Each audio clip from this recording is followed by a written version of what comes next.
Welcome back to the show. Now we're getting into album reviews, and we're joined by special guest Maurice Hendricks. Savon's corner is we're flowing, man. But Maurice Hendricks, a special guest, he's been on for many past reviews, and some of the movie reviews we've done as well. Thanks so much for being back on, bro.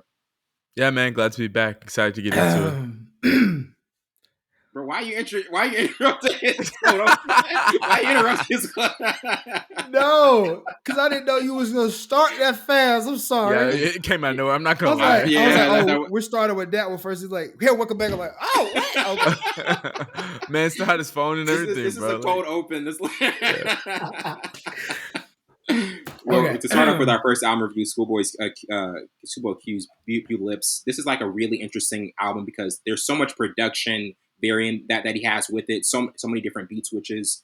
And I feel as though him taking his time between his last album, 2018, and what he did with this project, it feels as though it was a complete album experience from the start to finish. So you, Maurice, like, what did you think about this overall? Because I feel as though this is a project that's like still been in heavy rotation, even when it like first dropped. And I really think his vision of it, even when he's talking about it in interviews, it seems like he had a clear one of it, and he knew like it was going to take a long process and not just a quick type of release. Yeah. For me, it was an acquired taste, I think. Mhm. I feel like it wasn't the typical Schoolboy Q album that I've heard. It was very different. It was kind of an acquired taste, and I think I would need to re-listen to it to really like get into it. But initially, off of the first listen, I was kind of just like, okay, next song, like it flowed well together, and I could see the theme of the album, and I think it works well. But I think like overall, like for me, it wasn't something I like would listen to on a regular basis. So I think I would have to give it some more time to sit on it and to like try to understand it better. But overall, I just kind of was like, oh, okay, yeah, that's controversial opinion, maybe. I don't know. We'll see. No. Yeah. To you, Savon, what did you kind of think about it overall and some of your initial takeaways? No, it was similar to that. To what Reese said. I expected a different kind of vibe with it. Like the first couple songs, it was just like playful a little bit, him changing beats, him like letting it flow, like trying to tell a story. Yeah. And then when you get to Yearn 101, and then it didn't go to that direction Yearn 101 did. Because that song was probably the best That song song's on the crazy. album to me. Yeah, it was crazy. I thought that's when he was going to get into it, but he really didn't go into it like I thought he was. And I think it was a miss. I think he should have had more songs like Yearn 101. Movie too. Movie Yeah. as well. Yeah. That was a good one too. But I just thought the vibe was going to be different. I do think the creativity was there and then the concepts were there, but I just thought it was go into a different direction than what he took it. But I like that because he's probably in a different space and he hasn't dropped the album in a long time, so he's trying to show some versatility, I guess. I do think it was a high. Yeah, I do think it was a high amount of creativity. Yeah, for sure. The criticism, because overall I've heard a lot of people say that they genuinely like the album, but for the criticism part of it, I have heard people say like they weren't as big a fan of the beat switches, some of the like instant changes he was making, because like when they were expecting one thing from a song, then it kind of like flipped. Like to you, Maurice, like do you think that might have been one of the things that kind of held it back from like the replay ability? Yeah, I think like when you kind of try to force in those beat switches like that, it kind of just to me like I want there to be a beat switch when I listen to a track and it have like some meaning or like it's like symbolic of something within the song itself, you know? I feel like a lot of times people just put in a beat switch just to have something like unique, but it kind of falls flat a lot of the time. And also if it's not like a cinematic kind of beat switch, if it's just like a instant kind of like one like instrumental to the other, that could be kind of jarring to listen to sometimes. So yeah, I feel like I wish there was like more kind of like selection and like that kind of just decision making across the album. I feel like a lot of the stuff fell flat to me. Yeah, for sure. So you say, Vaughn, like when you initially, because like when we reviewed Yearn 101, we kind of felt as though that was going to be even more of what the album sounded like. I think his track Blue Slides, that was the single he released before it.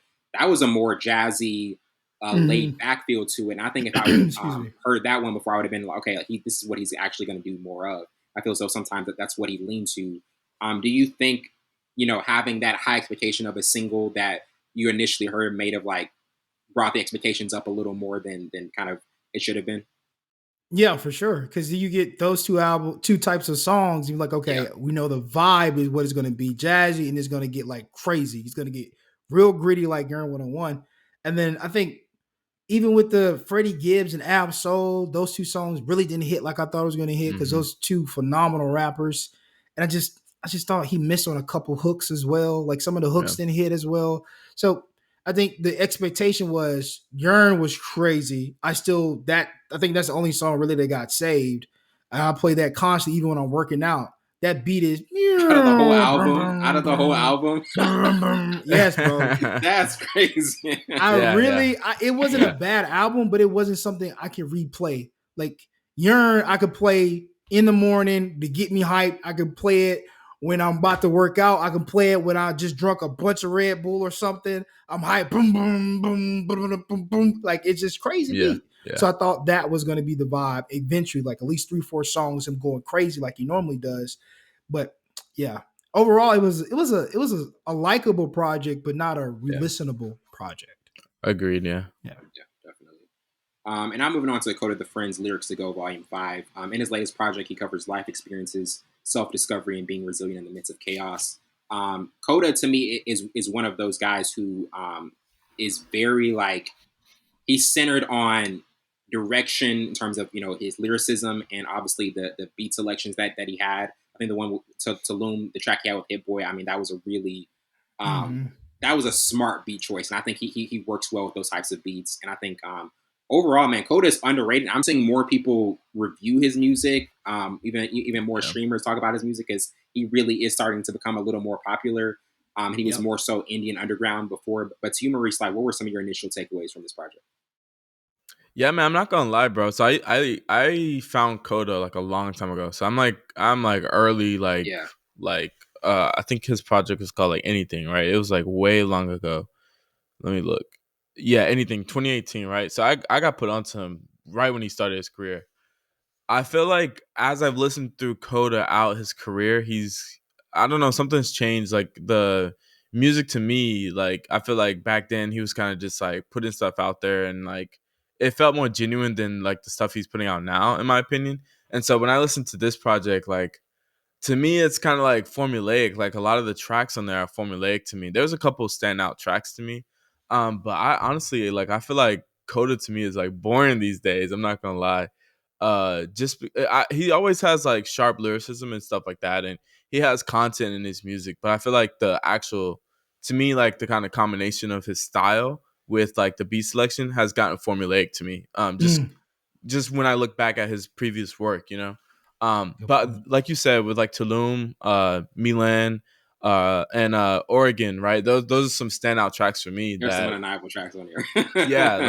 like like those tracks stand out to me. Like that's like unique Coda style, you know. But the rest of them kind of just fall into like, him rapping over like lo-fi beats, and that to me that can get boring really fast because lo-fi is like slow paced, whereas the rap is more fast paced. That can get boring really fast if you don't kind of do something unique on it, like sing or something like that. But he in a lot of the tracks he's just rapping. There's no like extra kind of like singing or anything like that. So yeah, yeah, just like Coda's getting a little boring, like with his style. I want him to mix it up more and kind of go back to his roots a little bit.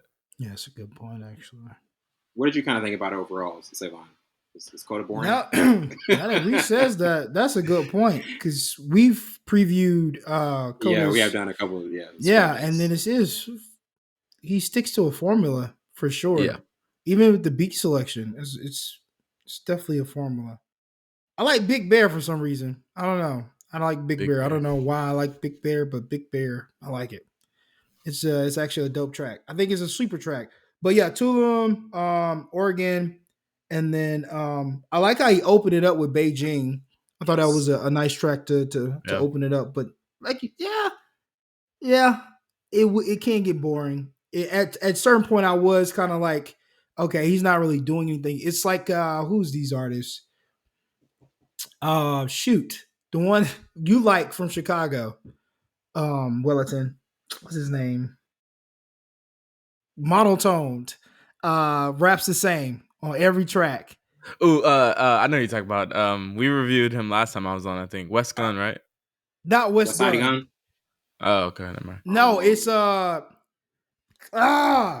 Larry, not Larry. Larry June. No, not Larry June. I was about to say Yeah, Larry June. June, Larry June. It's a bunch of other rappers that rap the same, don't really switch it up, and it gets boring. And now that Reset that Coda is the same way Yeah, because the last project sounds similar to this one. yeah, yeah. Yeah, and he only had like 3 or 4 songs that I really like, and yeah, I mean it I feel wasn't a like bad things project really though. changed when he collabed with Static Selecta on, I think it was either Everything or Tequila Sunshine. That's kind of when he kind of started switching it up and going more of this like, it's kind of like a combination of like old school hip hop with the lo-fi and then like his same rap style. Yeah, But he really used to really rap on like lo-fi beats, like melodic lo-fi beats. I feel like a lot of his beat selection nowadays that are, was his lane. That was his lane. yeah, so yeah. Sure. Now, Maurice, were you a Vultures fan? Were you a fan of the Kanye Ty Dolla Sign? Me and Savon, we talked about that. Savon I think I was saw y'all's reaction on on yeah, Instagram. yeah, At first when I listened to it, I really liked it. I really liked the project. Okay. There's a couple, I think Kanye's production will always be like, you can tell it's different from everyone else, right? He's always doing something different in my opinion. right. So that was like it was like a fresh taste to me when I first listened to the project. Um I think going back to it, there's a couple songs I still play from the album, like Back to Me, the song with Northwest, I think. So like songs like that, I think Stars is another one. Just like solid production, I think kind of brought me back to the track. But I think overall, when I think about like Kanye's ability and his ability to deliver, it definitely is like kind of like a collab album. Like it's not something that I'm like, oh, like this is like a legendary album by Kanye West or like Ty Dolla Sign. Ty Right. Dolla Sign killed it though. He That's was what I doing his think. thing. I think Yeah, Ty Ty did Dolla his Sign, that's thing. his best work. I'm not gonna Yeah, lie, I because think like Ty did that's his thing. Like he's a paid. feature artist, right? Yeah, Like he was a feature the whole like he did Yeah, his he thing. did carry it. He definitely carried Yeah, it. yeah. that's You what I'm know, saying. Like when I'm thinking of a Kanye project that I want to it's not revisit, it. I Yeah, want to revisit for Kanye. And this is Yeah. there's yeah, nothing about what Kanye did on this that I want to revisit. yeah, It's Ty Dolla yeah. Sign. But I Mhm. haven't heard Vultures 2, so I'm curious to see. I think it's already out, or he's like selling it or something online or something. I heard. I It's don't like know. $20 on Yeezy.com, which I would Yeah. not be paying Okay. for. So it's already out then. He's I already. would not be paying for Not Y'all paying said, for "Nah, I'm that. not paying for I'm that." not, man. Like, come on, bro. Like, and I know some Yeah. people will, but it's just there was nothing Yeah. about this first project that makes me think the second one. And it's too soon to be releasing like a Yeah. It second is. It volume. Like, is. let the first one breathe a little bit. Like, just don't do Yeah. it like month after month. Then the Vultures 3 is gonna be in April, then he's gonna do a solo album after. It's too much, Yeah. man. We Too many don't cooks need in the him. kitchen. Too many cooks in the Yeah. No kitchen. more music, Kanye. Just No No stop. West more dropping music. an album. Yeah, She's she dropping an probably album will soon. drop an album. No, she Elementary already school announced it. dropout. She Elementary announced it. school. Yeah. Yeah. That's so crazy. Yeah. Yeah. Bro. Bro. Why? It's so. Oh man. Hey, her and Adonis got beef though. Hey Adonis, if you're listening, we need the album. We need the response. They hate your dad. Oh man, that's And gonna then be funny. Kanye's just going on his rant about everybody that he hates in the industry after Carnival goes number. I'm like, Kanye, just Yeah, go bro. away for a little bit. Like, honestly, permanently, just be a producer. Just be a producer. That's Yeah, all you have to yeah. do. Honestly, No, you know Be a what? producer. Permanently, just Permanently, just honest. Just go be a produce. somewhere. producer. Just be a Yeah. producer, man. That's all you got to Do do. the occasional feature like Jay-Z. He'll slide in a couple of Yes, like Yeah. bars every now and then. we're definitely getting a I Jay kind of Z like album this how year. Andre 3000 kind of faded out too. Like whenever he was kind of into the end of his rap career, going into the Flute album. Like I feel like he had like features every now and then. Like he Yeah, popped up every now and then, but he wasn't like really like making projects like that anymore. I feel like Kanye could do the same thing. Drake probably too. Like all these guys getting old, man.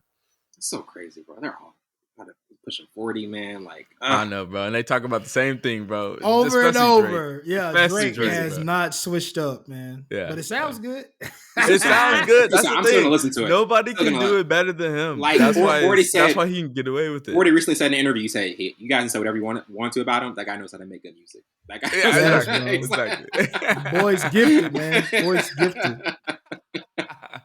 Yeah, man. And now hard to beat. Yeah, for sure. And I'll get to our next review, Jack Freeman's Nina. And his third album, which was co-produced by Brian Michael Cox, he's got 10 tracks and said in a social media post that Nina is an idea. She's some of her greatest loves, her biggest heartbreak, and everything in between.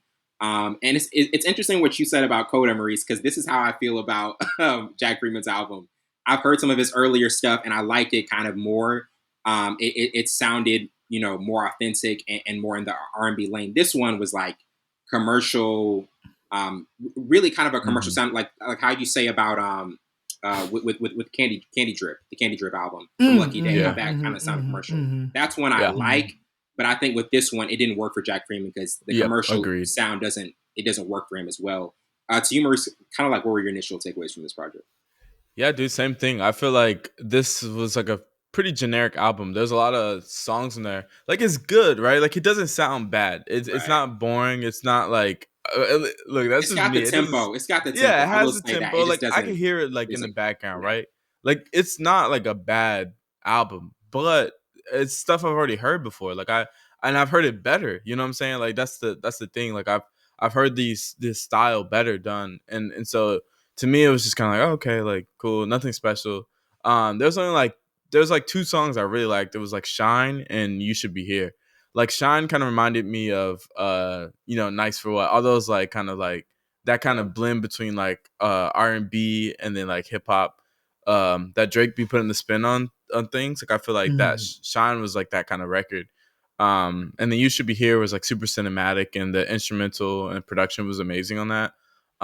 But besides those two, I feel like everything else was kind of just like, okay, like super generic R&B kind of commercial music, nothing special. Wasn't a standout at all, and that's what I hated, because like his last album that he put out, I think was like 2018, and he was just like in a certain pocket, and I was just like, I was expecting him to kind of, since he took a big break in between, I was like, okay, maybe he's like taking some time to like get different producers, branch out, but he just was like, hey, I'm gonna put out a 10-song commercial album, and I'm not even gonna like try to like try to like compete or do anything that's gonna like really push me. To you, Savon, what did you you're writing something down and I know.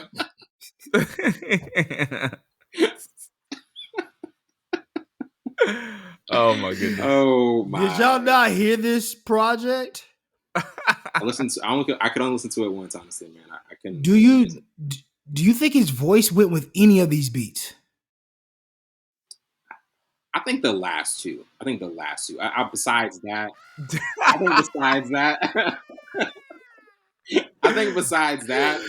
it wasn't. Honestly, that's a tough sell, though. Like, imagine you put out an album and only the last two songs are good. Like, no one's gonna listen that far, like. right? That's what it was so disappointing. I was like, I can't revisit this. He ended the album with 2 songs that should have sounded like the entire album. I was like, Jack. Yo, I had a hard time listening to this. If you were this artist A&R, what would you tell them? That's one of our new topics. It's one of our new topics. Oh, man. His voice sounds like he's supposed to be in country music. That's what it sounds like. Or neo soul. That's where he needs to be. I can see neo soul. That's his. The whole time, like, his voice doesn't go with these beats. Like, who picked these beats for him? Who said it's okay? None of them went together. I was like, man, this is crazy. His voice sound like him trying to be Beyonce in country music. Like, what? Just stick to R&B and you go to country music. He's supposed to be singing the songs that Beyonce this ain't. Stop. Chill out, man. Chill out. It's some country bops. I can't stand that song. Every time I see it on TikTok, I just swipe up 3 times. I like 16 Carriages. I like the second track, 16 Carriages. Of course, yeah. I do. Beyonce, baby. Those wasn't it. But now for this project, bro, it did not. His voice, all the melodies did not go with the beats that he selected. I think it was a poor choice to release this. I have to go listen to his old music, and maybe that was better, but he belongs either country or neo soul. That's what his voice was made for. Because that's wild to put that out. 10 songs. This is it. But honestly, if you're putting out, this gonna put me on. If you see that track list and you see 10 songs, you're thinking, oh, he's really gonna stick to his core sound.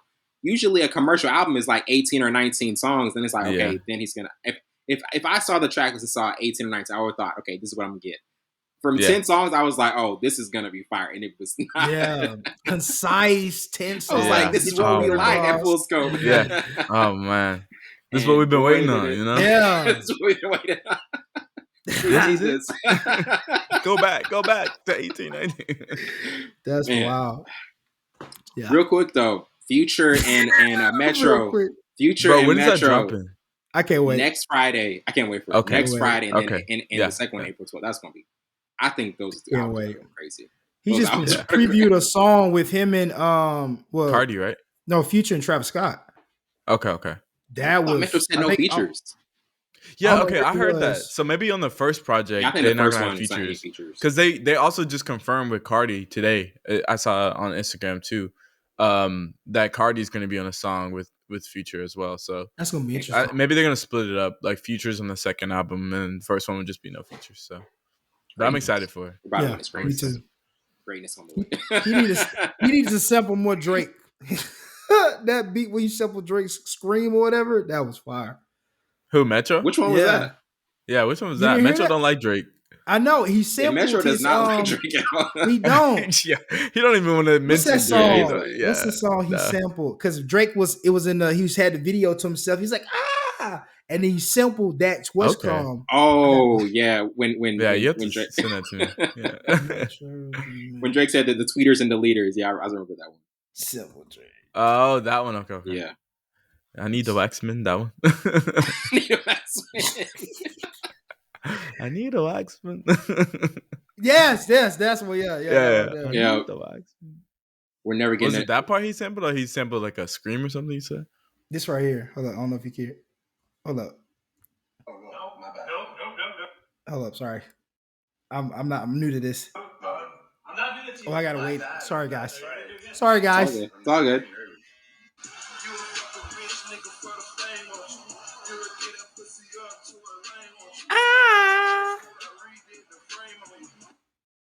What? Wow, I didn't even know that was a thing. I did not know that at all. You hear that? Is it only in that one part, or is it it's the whole song? It's throughout the song. Okay. What song is it? What song is that? It doesn't say the name of it.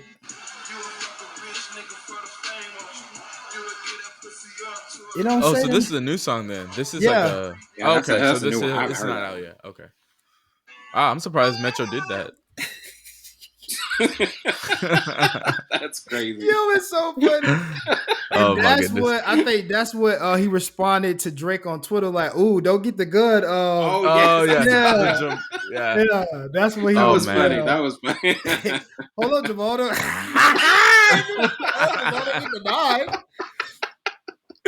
Yo, Metro. Metro is funny. Man. We're gonna take a quick break. We'll be right back with our Doom Part 2 review.